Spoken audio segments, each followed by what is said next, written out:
Are you ready for the ultimate bikepacking weekend adventure? Join us for an unforgettable self-supported bikepacking trip through Southwest Virginia. The Grayson Gravel Pie Bikepacking Adventure travels along the Virginia Creeper Trail, the beautiful gravel roads of Grayson County, Virginia, and the New River Trail. All lodging and camping arrangements are included, along with daily routes and guides riding along with you. This self-supported adventure offers resupply opportunities every 20 miles for your food and water needs. Find out more at graveltraveldirt.com. You're listening to Mid-Atlantic Gravel, Travel, and Dirt.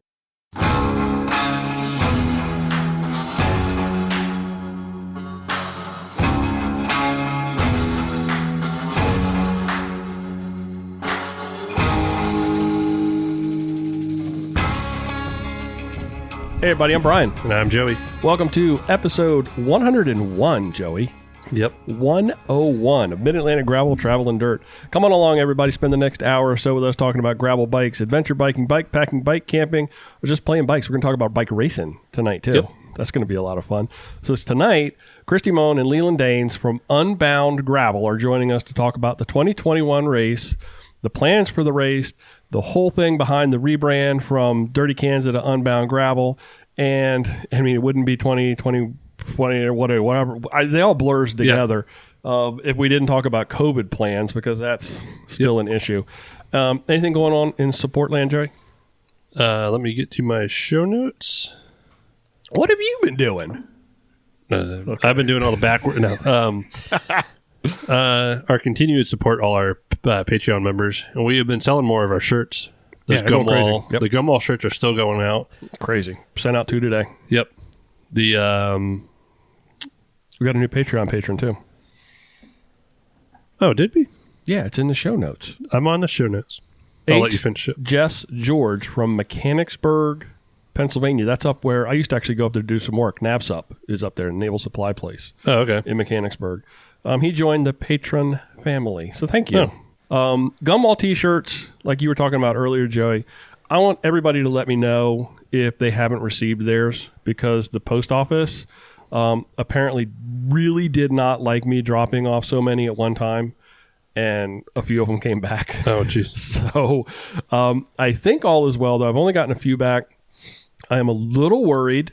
For full transparency, I have been doing everything I can, Joey, to keep shipping costs as low as possible. And maybe the plan that I have been following with the post office, I think it's more about the fact that I put like almost 40 of them on the counter the other day, and they just didn't like that. The ones that came back were all from your post office, from Solomon's. I have it. That's where I'm sending all our Patreon stickers. Then that's the problem. So if anybody hasn't gotten a That's t-shirt, why I'm missing 2 items in my home mail. Yeah, and if anybody hasn't gotten stickers, please let us know, because we want to make sure that you get the goods in your hands. Yep. And it doesn't matter if we've already shipped it or not. We want to make sure you get them in your hands. What are you drinking over there tonight, Joey? A listener / customer in my shop, Josh, brought me a bottle of Long Branch Kentucky Straight Bourbon Whiskey. Hold that up so people can see it. I don't know which camera nowadays. Clink. It's a Dave Pryor. I've got a finger full of it too. Yep. Even though I haven't decided whether I'm in training or not in training. I know Mid-South's not going to happen now. So, or for me, not that Mid-South is happening. I'm not going to be going to Mid-South because of a tour. So, I mean, this is better than beer for you as far as calories. Yeah, I know. So that's probably what I'm going to stick with. So super quick, because we got folks standing by. Little catch up for me. Had another good miles week last week. Did 179 some odd miles. The 12 rides of Christmas through the club is going really, really well. I've had so many people, Toys for Tots, being dropping off stuff, people riding their bikes in December. It's cold out. It's kind of like, remember last year, our 12 rides, like the beginning of December was like really pleasant. It's not this year. So yeah, we've been selling all kinds of gear for it. Yeah. Warmers, gloves, all that stuff. See how it all comes around? I love it. Well, that's why we started it. It brings people to the... Don't say that. Well, it brings people to your shop. I mean, that's what the off season's about. But it's not a shop thing interacting anymore. With it. It's a club thing. Are you promoting it at the shop? Because I know you put it on our social media. We transitioned it from the store to the club. Yep. So the club's running it this year. Yep. And there we go. So make sure you're pushing it out. And one guy running 3 stores. Anything else? That's all for me. I'm keeping it clean and tight tonight. What else? You got anything? No, I would say I haven't been riding my bike because I work in the bike industry. all you do is work on bikes. So, I had to put a helmet on specifically because I was test riding someone's recumbent today, and I've been seeing some really bad crashes. Did you finally? No, recumbent. It wasn't the tandem. Do you still have the tandem that I promised you wouldn't hunt for very long? No, there was I had to get a soldering iron and everything out because some of the cables were pinched. The guy that built it, the tandem commotion or whatever. Yeah. You fixed it. I fixed it and then some. And then it's out the door. Because Di2 kept shorting and cutting the battery out all the time. Mm-hmm. They're just shorting the cable. Got it. So I just ended up putting a new cable in, but soldering didn't work. Got it. That's about it. I like fixing versus... I didn't talk about it. I want to real quick. I went up and did NCR, and I know it upset you because I did it without you. I did Northern Central Rail Trail. We went all the way from Hunt Valley. I mean, the club rode gravel and didn't talk to the gravel guy is what bums me out. I got an invite, though. Yeah. We'll leave it short so I don't get mad because we got guests. You were working. Yeah. Strava Club. We have Mark Lewis from Centerville, Maryland with 159.2 miles. Good job, Mark. Big miles. Tim Dugan from Alexandria, Virginia with 101.5. I wonder if he's right. I didn't look at any of his rides. I wonder if he's out in Leesburg. Oh, yeah. Probably. He's right at the edge at Alexandria. Right on the edge. I bet you he's doing some Leesburg gravel. Kerry. I would say Bergier from Kenmore, Washington with West Coaster, 152.2. We are down to 100 miles to make the top 100 this week. Wow, that is so low. And we're almost at 700 people. That's still a lot of miles. So we're at 680. 680 in the Strava Club.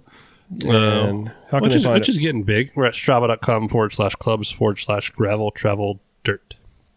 Very good. Good job, Mark. Good job, Tim. Good job, Carrie. And come on, everybody. We need to step those numbers up. I want to be one of those big Strava clubs that people are wanting to join. That big.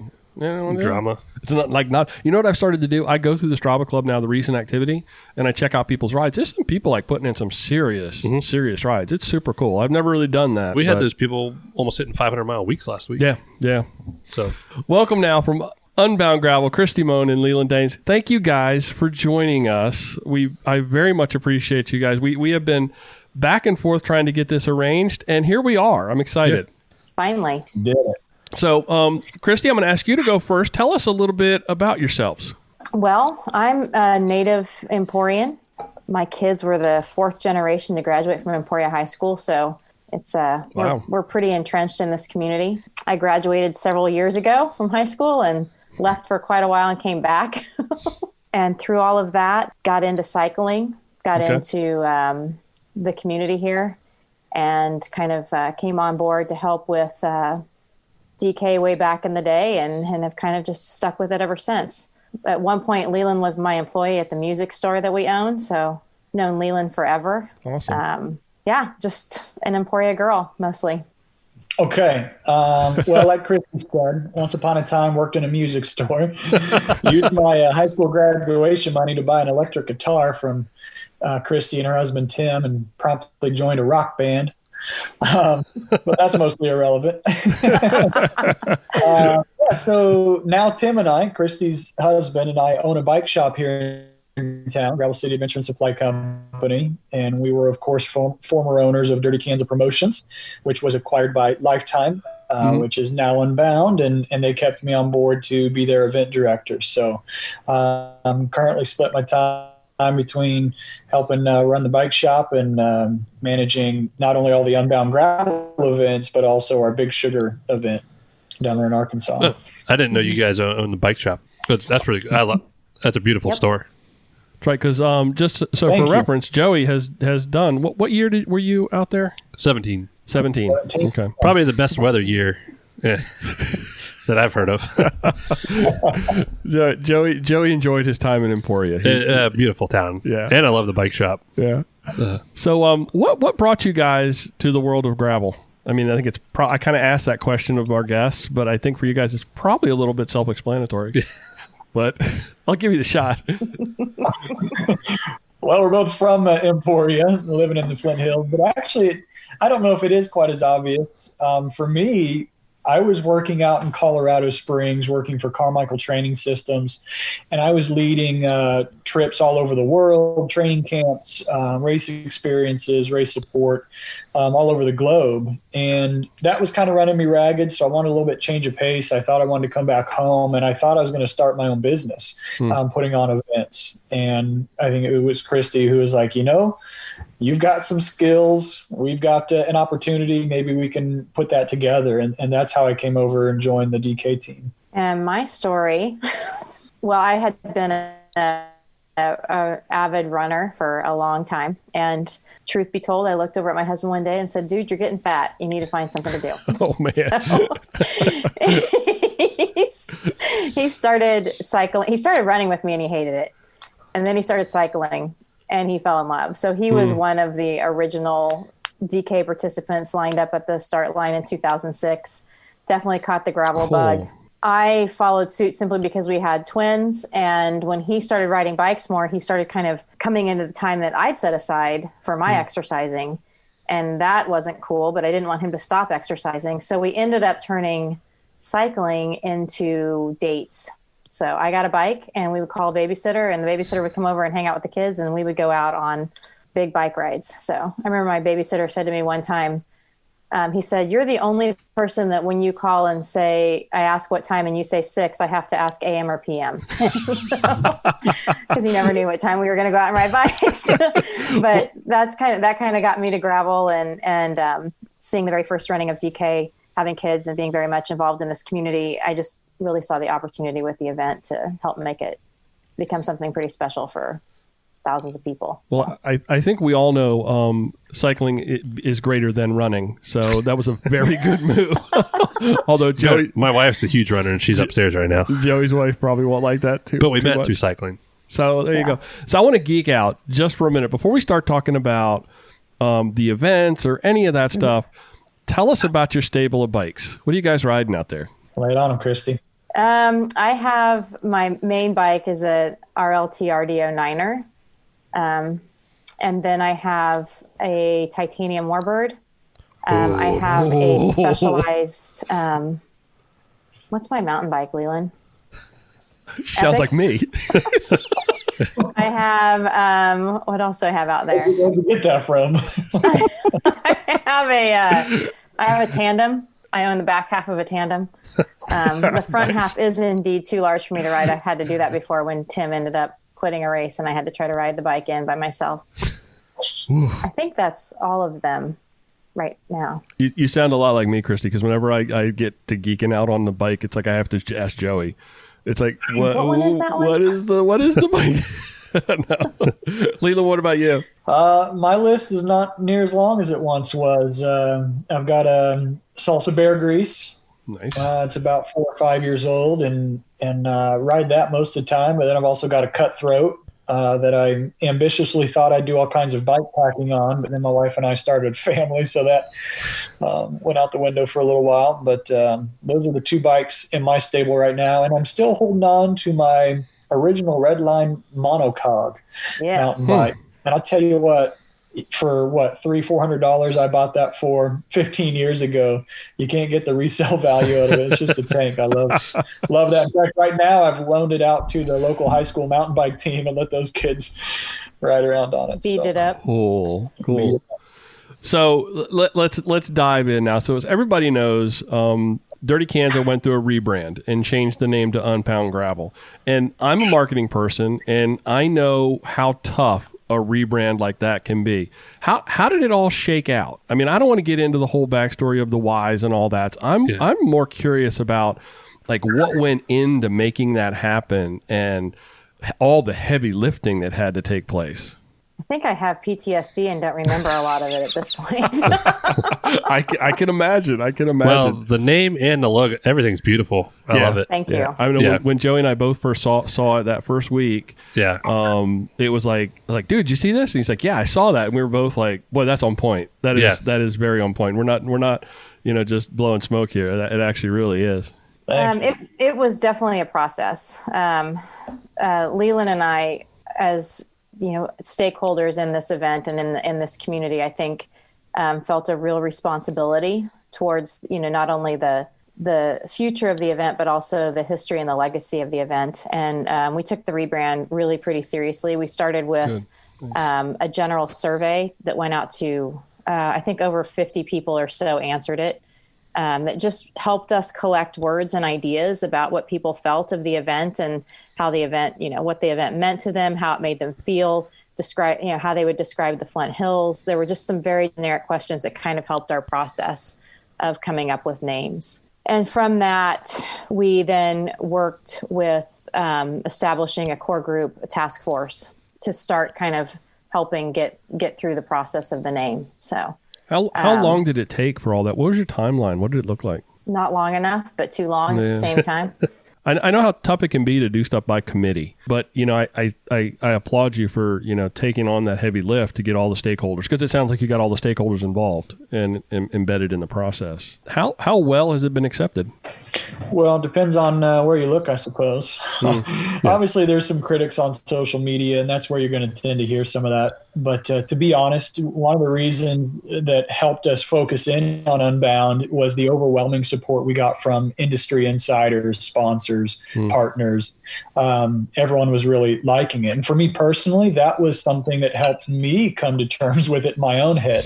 Because it's not that I didn't like Unbound. I think it was just hard, as Kristin kind of alluded to, for us to even wrap our heads around any other new name.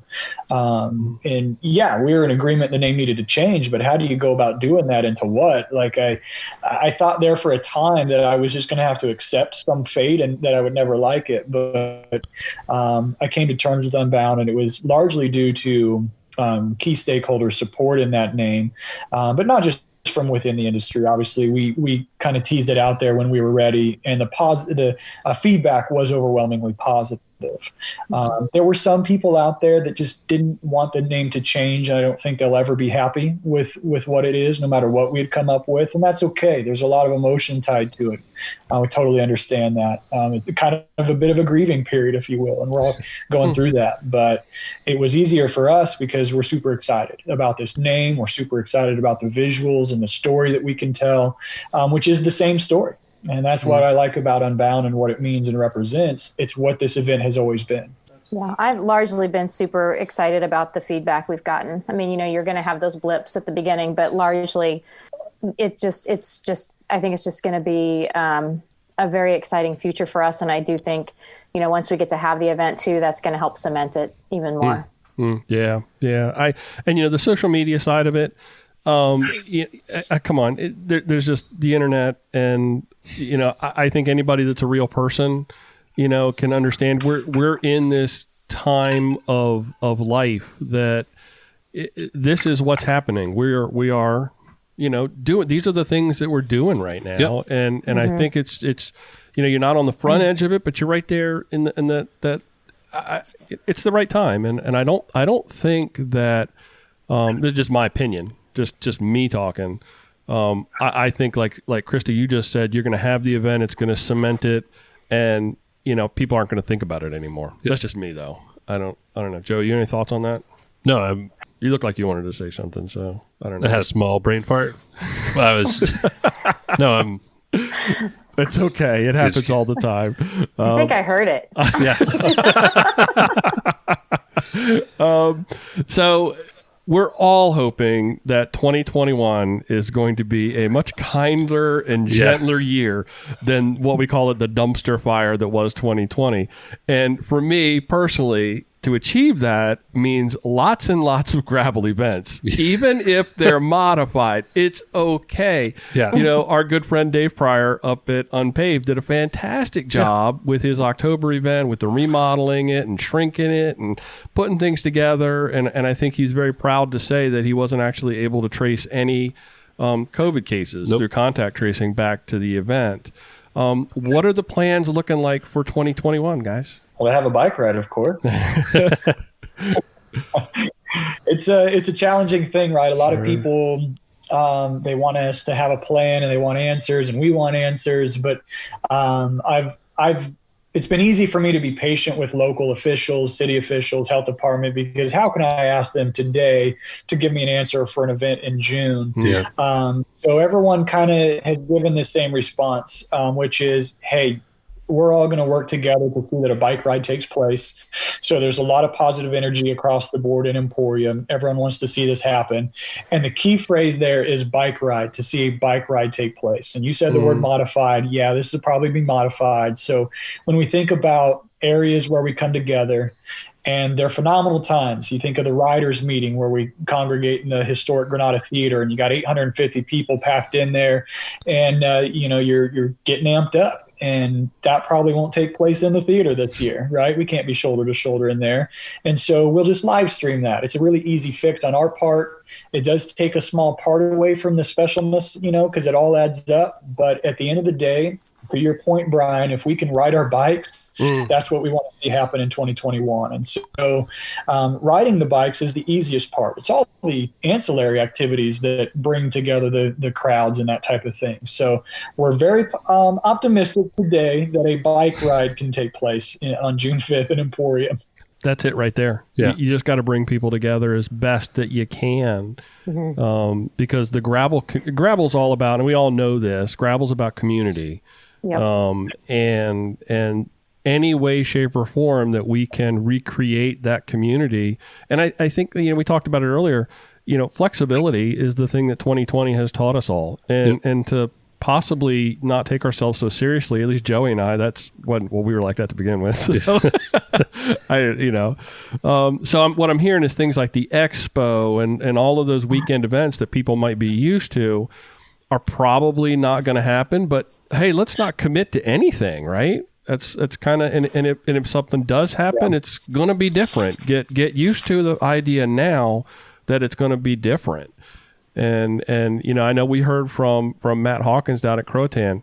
He's like, if you want to register for the event, that's great. Register for the event, but you need to understand going into it that it may happen, it may not happen, it may not happen at all the way we think we wanted to have it happen. Yeah. And I think from a perspective, if there's a community that's going to respond to that, I think it's the gravel community. Yeah.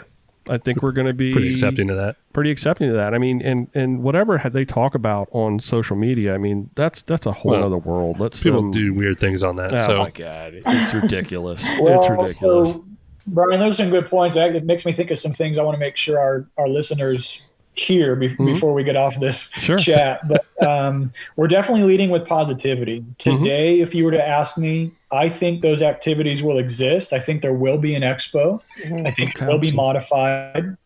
But we've already got commitments from almost the same number of vendors as we had last year.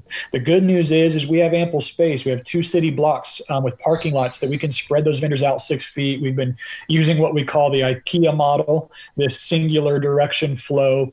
Probably even a stop-go volunteer at the entrance, to make sure not too many people are going in at once. But today, when you look at all the touch points of the event, I think they'll happen, just slightly different. Awesome. So there'll be a packet pickup, but it's probably just the rider that can go in. The family should probably stay out so it's not too many people inside. We'll have a riders meeting. It'll just be live streamed, not in the theater. So all those types of things, to me, it's certainly acceptable in my head. But then there's also this second part of it. We're trying to be responsible. We're trying to do our part. We're going to work with the city the best we can. We're going to create all these rules and new norms and modifications, but we need everyone's cooperation. And for a number of reasons, not only for your own safety as a participant, but for the safety of the community. Because if we say something like, hey, you're going to be required to wear a buff, a mask, a face covering on the start line, what have you.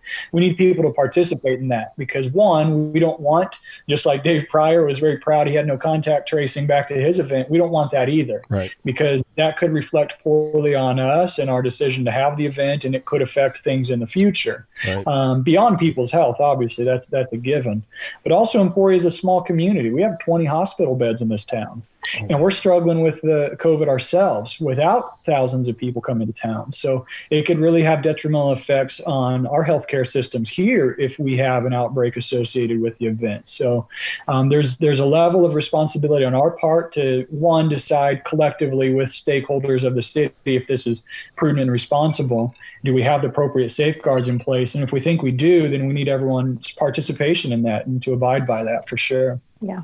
I had in my notes here to talk about COVID-19, but I'm actually going to skip that because, I mean, you you can't even plan for it, right? It's like, who knows what's going to happen? It could be a totally different thing. I mean, I know you guys have got plans, but and I don't really think it deserves a deep dive at this point. I think it's just enough to say, and what I've already heard is that, it's a big part of the process of our planning. And, why deep dive into what those plans may look like? I was actually after that, I was going to talk to you. I wanted to get a little bit of information about Emporia. It's a place that Joey has been, but it's someplace that I've never been. And wow, you hit that 19 hospital beds in Emporia in a time of a pandemic and talking about bringing a bunch of people in. That's a scary, scary thought. But the economic impact for Emporia has to be vast. Well, yeah, this event is a weekend that sustains several of our downtown businesses. And so the impact, the fiscal impact of the 2019 event was over $5 million from that weekend. And in a town the size of Emporia, that's huge. But even more than that, what we see is the number of riders that come and train on the DK roads or the Unbound roads throughout the year. And that didn't happen either. It happened to a much lesser degree in 2020. So we're looking forward to trying to get back to some of that as well, because that impact is also felt. It's a lot harder to put the number on that type of visitors per se. But, we have not only do we have the gravel cycling, but we also in Emporia, we also have disc golf, which there's two or three very, very big tournaments here as well. And those were canceled. The fall one did happen, but the spring one that happens right around the time of Unbound was canceled this year. And that was a big hit to this community to have those two events canceled back to back pretty much. Wow. Wow. How many people live in Emporia? It's around 26,000. Okay. So that's a tight knit community right there. Yeah. Yeah. That is a very, very tight knit community. And that's exciting that I know, from all I've heard, Joe, you've experienced it, is that they're very open and enjoy having people come in. Oh, the hospitality was amazing. Yeah. It was, I've never seen it anywhere else. Right. It was fun. The whole experience was, it's going to be hard to beat. Right. I did like Unpaved as far as a gravel event, but it won't be that for me. Right. But then I don't want that to come the wrong way for either side. No, but the whole thing was great, and I, other than the fact that I suck at riding bikes, I would look forward to come back again. But I think we talked extensively about your experience in 2017 on one of our very early podcasts. But that was where you got that little trash panda nickname. Where, Joey would eat trash off the ground. I eat trash there's so much food dry. You get like beef jerky in a packet still wrapped up. Like, you need fuel, just pick it up. Why plan for it? So bring it on. It's all good. Contest on wheels. So. Yeah.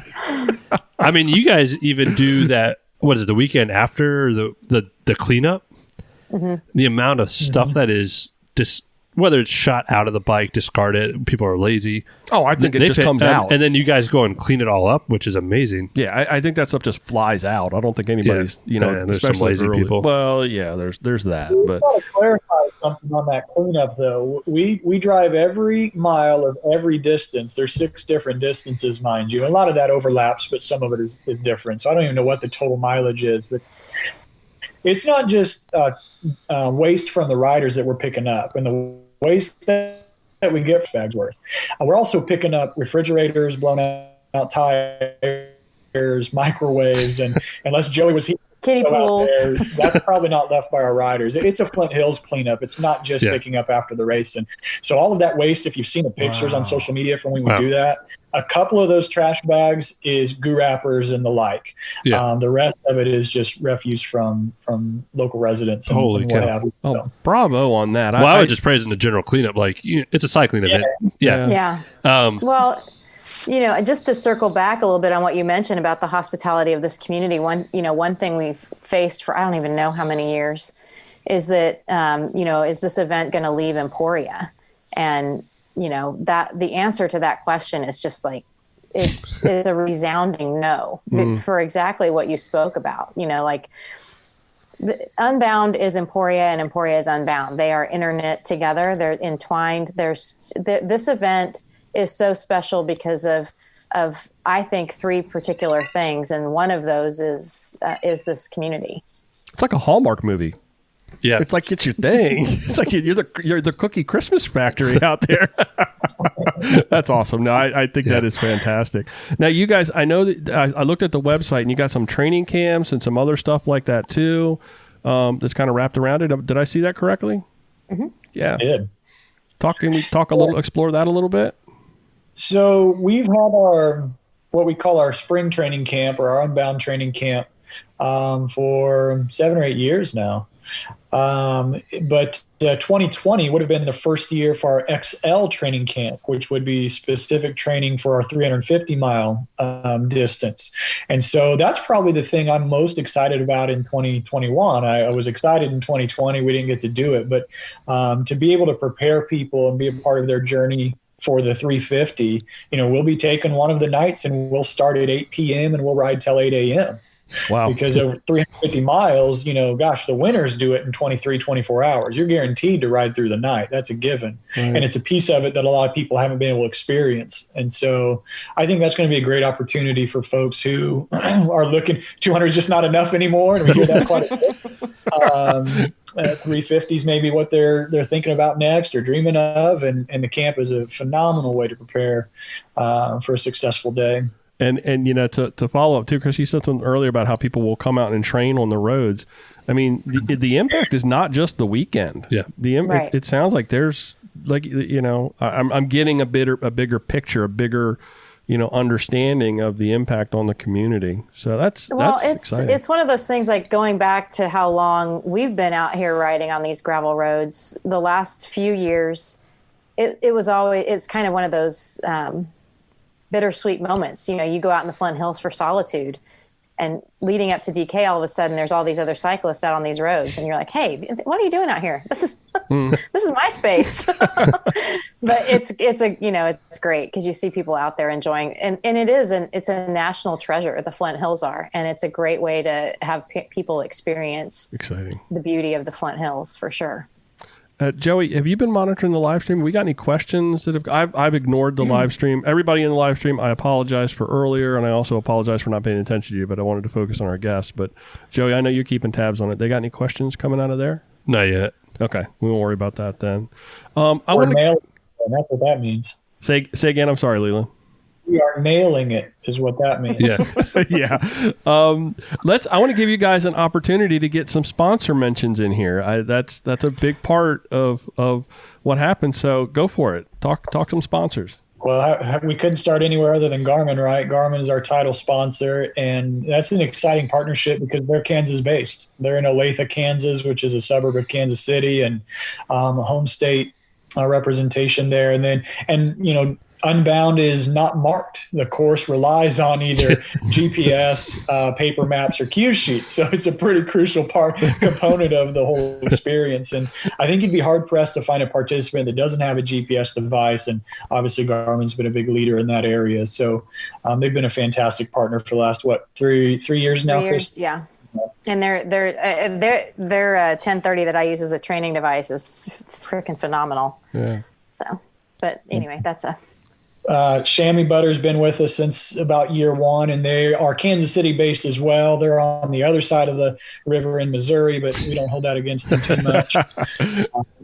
We, like I say, basically since the beginning, and they've been phenomenal partners and have been with us every step of the way. And it's through these partnerships, Salsa was there since day one. We've all kind of grown up together in a lot of ways, and we helped them out, and they certainly helped us out, and couldn't have done it without a lot of good partnerships. Goo Energy Labs out in California, Goo's been there nearly since the beginning, and huge supporters of what we do. There was one on your list that I picked up last night when I was doing my homework, CBDMD. And actually, I caught my eye because my brother's on the board of directors of CBDMD. Oh, wow. I texted him last night. I was like, hey, this is you guys. And he's like, oh, yeah, well, I don't know anything about that. But I haven't gotten to try their product yet, but my dog has. Yeah, they're big with the pets thing. It's big with the pets. Yeah. Yeah, he's been involved with them from the ground up, and pretty cool. exciting things going on. So, well, listen, guys, thank you so very. Was there any more sponsors you wanted to get out there? Cut them off there, Brian. I know. I don't know. Their bike shop. I don't know if there's. I don't technically if that's a sponsor, but everyone goes there. Gravel Adventure is the merchandise partner. So Yeah. All of your Unbound merchandising gear and more can be purchased at gravelcityadventure.com. My website, right? Yeah, I'll make sure to put a link in the show notes, gravelcityadventure.com. We have to mention Orange Seal, because Orange Seal and Max, you can't get through this event without finally an event that's tires. So Max is an Orange Seal. Yes. We Joey and I are both. Well, I'm an Orange Seal person because Joey put me there. Yeah. But yes, we are Orange Seal fans, and so often we have to, because we have a lot of the unpaved people that are big stance people. It's controversy on here. Well, I won't put that should be one of your this or that's. I had that last it's come week. up before. It's come up before, and I think we did it last week. Oh, that's right. That was on the that was okay. I even got a text from Dave this week about Orange Seal and stands. I'm like, come on, it's always there. Clink. Hey Dave. Clink. Dave is so good and so right about so many things except that one. We call him Father Dave. Father Dave. Yeah. Father Dave. Yeah, I'm making a shirt with his face on it. Father Dave and I might be the same age. I don't know. So, like I said, though, thank you so much, guys, for all the back and forth we had to get together, and I'm so glad we worked it out, because this has been a whole lot of fun. Fantastic. I loved hearing about all of the changes that are going on there, but I think I got a bigger, better picture from somebody who hasn't been there. I think you really presented that whole thing incredibly well, which is what you do. So come see it in person. Yeah, come. Yeah. So, quick question, and I'm not going to take away from everybody else who puts on the event, but when I was like, Lelan, how much do you sleep in like the 5 days around Dirty Kanza? I saw you everywhere. Yeah, so starting from about Wednesday night on, Wednesday, Thursday, it's 4 to 5 hours, and Friday it's a couple. Saturday night for the last few years I stopped going to sleep because it was only 1 or 2 hours, and I felt worse waking up after an hour or two than just staying awake so it ends up being about 40 to 45 hours straight of being awake. But I've been training for my own endurance event because I've got a 6-month-old and a 2.5-year-old, and so I'm getting 2 hours of sleep every night anyways. Well, I just look like a haggard mess by the end of it. No, that's fantastic, and that's a good question, Joey. He was everywhere. It's like it's seeing event promoters. I mean, they put in more work than people realize. Yeah, and I just happened to realize Lelan was everywhere. Yeah. We asked, a lot of people want to reach out to us and say, hey, I want to put on a gravel ride of my own. And the first thing I say is, don't do 200 miles. Keep it small. Think long and hard about that. Well, every week, guys, we do a little this or that thing. And I sure hope that you're going to want to stick around for our this or that's, because I got some fun ones tonight. Oh, yeah. I haven't looked yet. Okay, so here's how it works. I'm going to throw a couple. Joe, you're not allowed to look. I'm going to throw a couple of things out there, and we're going to start with you guys. We like Kristin, you go first. Lelan, you go second. Joey, you're third, and then I'll bring it home. Yep. And then if there's anybody in the live stream that wants to chime in, the rules of engagement are you got to give an answer. You can ask for clarification if you've got a confusing point, because I tend to write them weird sometimes, and explain yourself if you'd like to. First item up, Kristin, for you, bluegrass or pop? Bluegrass. Thank you. Lelan? K-pop.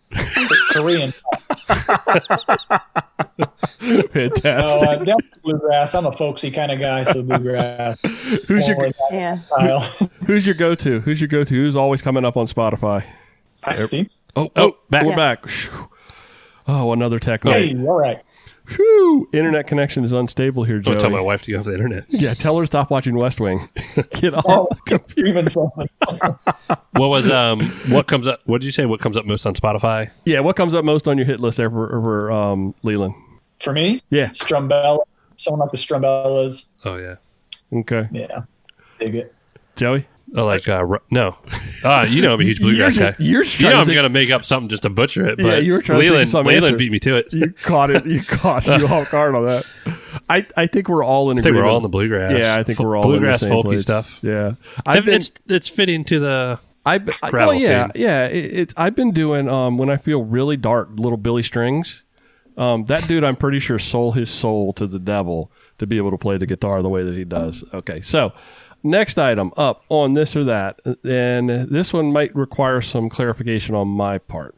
So the widest tire that your frame clearance will allow, but it's got to be a slick, or a tire that's almost too skinny for conditions, but you've got tread. Kristin, you're up.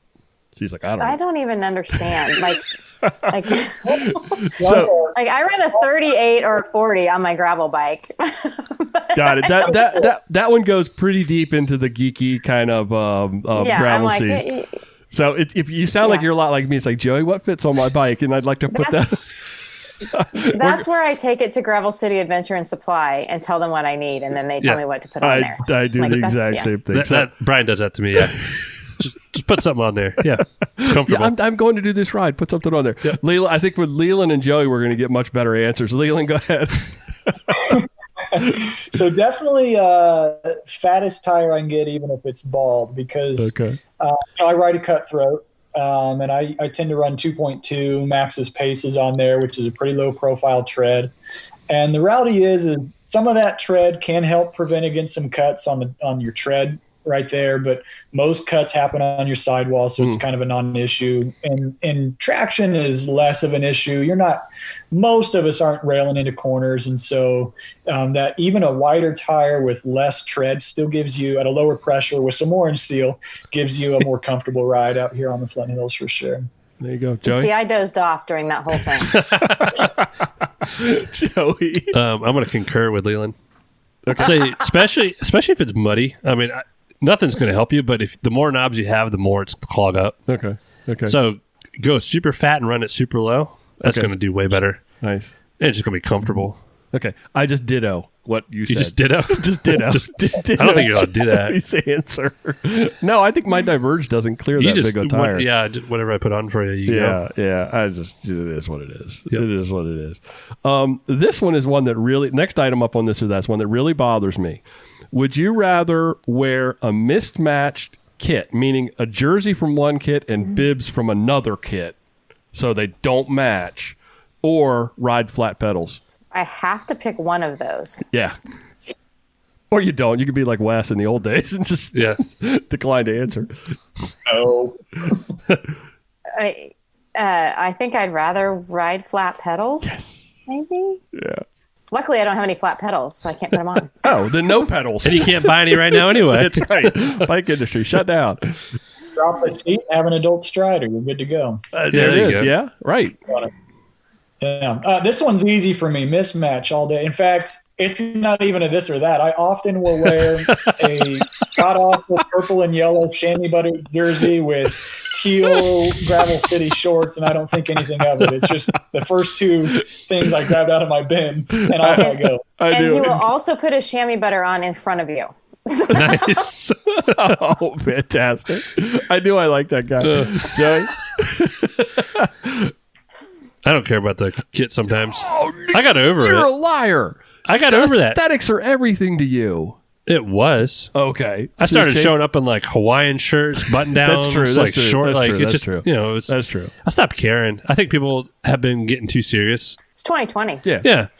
I was doing half those rides last year. Whatever I decided to pull out of my closet. So when I go out on a road bike, it would drive me crazy to have. You're getting like pinky in the air. No, but when it's on a gravel bike, everything's under flannel anyway, so nobody's going to see any of it. So. I do like our kits, like our podcast kits. Yeah. Goes good with black bibs, but stock height, Brian, and say that one more time, Leland. I'm sorry. are you measuring your sock height. I used to get all sort of grief because I would scrunch my socks down. Oh, that was Brian my one ankle socks that were actually like calf socks turned into ankle socks. Don't even talk about my don't even talk about my triathlon days where I actually didn't wear socks. Don't get. Yeah, I was one of them. I used to worry about bib line, sock line, all that stuff, and now it's just out the window. 2020, dude, doesn't matter. 2019. Okay. Yeah. On shaving, right? Shaving our legs. Yeah. No, we're not doing. I used to do that a lot. Did you do that? I do shave mine. Like 5 years. Okay. Last item on this or that, and I know where this one's going.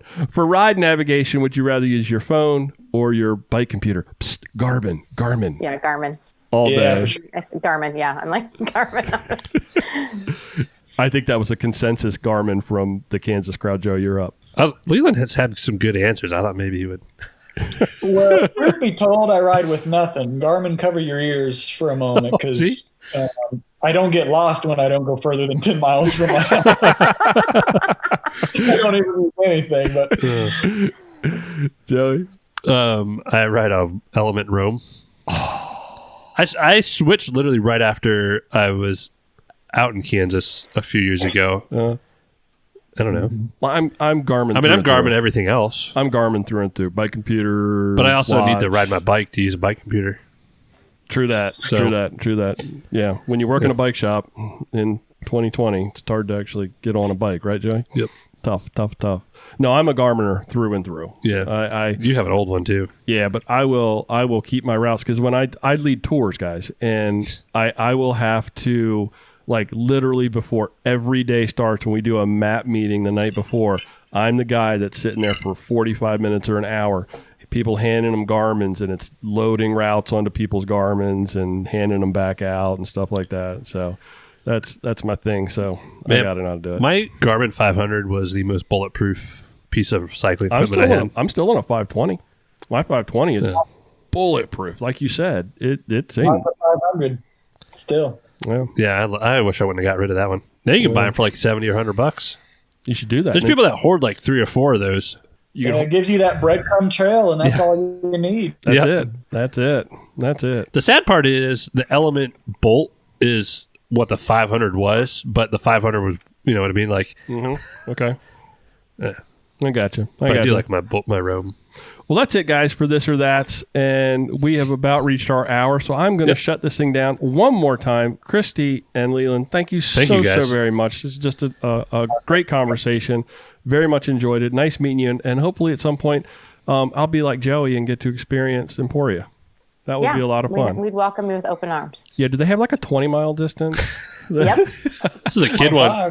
No, Joey does. I go. Brian's a diesel truck. Brian is go big or go home. Brian's a pretty good rider. Joe, you got anything else before we shut it down? Nope. Otherwise, I'll keep talking. Okay. And I didn't talk a lot this episode. No, you didn't. Good. People probably like that. You guys stick around while we shut this thing down. Thanks, everybody, for listening to this episode of Mid-Atlantic Gravel, Travel, and Dirt. It's a listener-supported podcast by some incredible people on Patreon and or PayPal. Our show, Joey, can be found wherever people find their podcasts. How can they get in touch with us if they want to choose to do so? Let me get back to that page. It always gets slow right here. graveltraveldirt.com. Our podcast Instagram is at Mid-Atlantic GTD, and our phone number is 410-231-3850. Haven't had any voicemails in a while. Let's put out a call. Put out a call for the voicemails. We want a voicemail. Mid-Atlantic Gravel, Travel, and Dirt is recorded this week from right here in Joey's kitchen and Emporia, Kansas. Yep. That's pretty doggone cool to be able to say. I like that. Thanks for riding along, everybody. Until next time, you know what to do. Do good, be nice, go slow, respect others, and stay healthy. Love you, bye. Love you, bye.